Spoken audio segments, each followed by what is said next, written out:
price Creon pays for his own obstinacy with his own identification with the good, right, which acts as an alibi to his own desire, an alibi to it, a barrier to it, as Tiresias points out, where Creon's rallying against all these evil people doing the wrong thing, and Tiresias is saying, no, Creon, there you speak of your own symptoms, sir. You're the one who's gone too far. You're the one who hasn't taken stock of the gods, which of course are a metaphor for the tribes. And the price he pays, Lacan says, is the dead son he carries in his arms at the end. Because once Antigone is buried in a tomb, Creon buries her alive.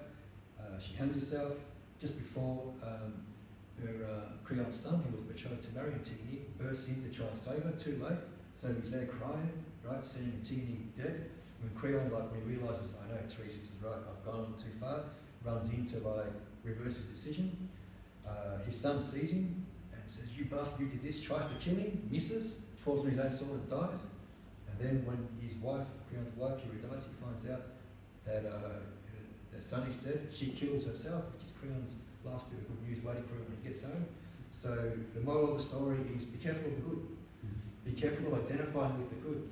It's the easiest thing in the world to say you're the good, but be careful, it might be an alibi.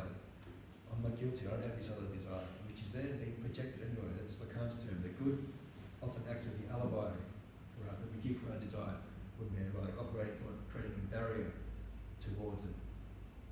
Well, we're going down this blind and conscious race towards destruction. Consciousness is the best way forward.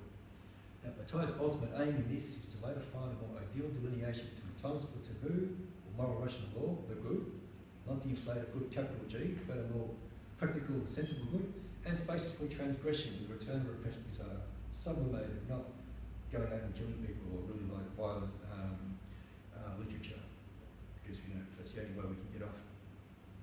To enable a knowing conduit, a clear path, and a lucid relation between the two realms, which more thoughtful literature can hopefully contribute to.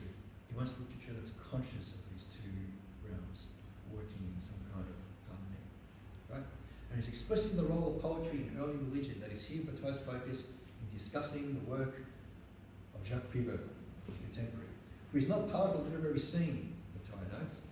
He writes for the cinema instead, prefers films to books because he's attracted by what is a medium. Poetry is not as a medium enough for Prevért. He wants the pictures he paints with poetry to actually be there on the screen.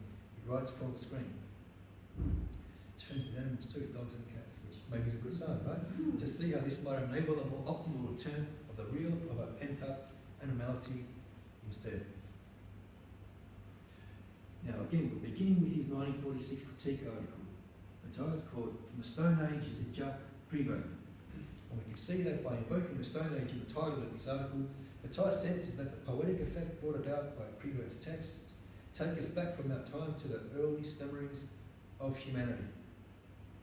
This is key for Bataille's attempt to recover the archaic know-how of pre-Christian Platonic cultures in regulating the separate times for the sacred and the profane, where the sacred moment was that of transgression, and profane time might return to taboos, which is the opposite of what we used to in Christian Platonism, right? The sacred is when we reinforce the taboos by looking at Jesus dying for all our horrible sins and confessing and apologising, right? So we can go to heaven one day.